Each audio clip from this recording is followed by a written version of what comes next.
On est sur notre petit téléphone, notre petite tablette, c'est tout petit, on focus là-dessus, on est là, on est là, on est là.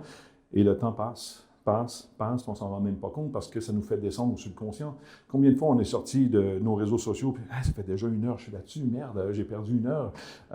C'est parce qu'on rentre dans cette zone qui est le subconscient, et au niveau du subconscient, tu n'as pas de temps, tu n'as pas d'espace, tu es focus là-dessus.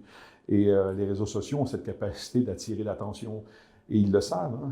Ils le savent comment faire pour qu'on reste là-dessus, parce qu'ils le disent. Vous faites une story, regarde combien de temps que les gens ont décroché. Ça prend 3-4 secondes hein, pour aller chercher le hook, tu sais, les accroches. Et c'est ce que vous faites?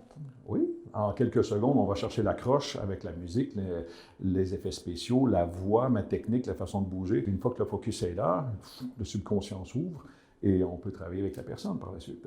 Et les réseaux sociaux font ça, c'est en quelques secondes. Et ils nous forcent aussi à le faire parce que si tu n'arrives pas à faire un hook assez rapide, tu vas tomber dans l'algorithme un des derniers. Je vais poser la question à Annie, vous me dites que c'est sensiblement... Moi, je pense que oui, parce que c'est un stimuli. La télé, à l'époque, on en parlait, la télé, ça a été le même phénomène.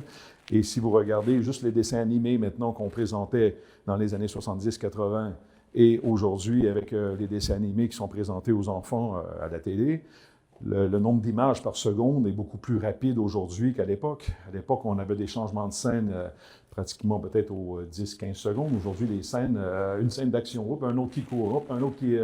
c'est pratiquement aux 10 secondes, on a un changement de scène pour capter et garder l'attention des enfants le plus possible. Avant, on avait le temps de vivre une émotion.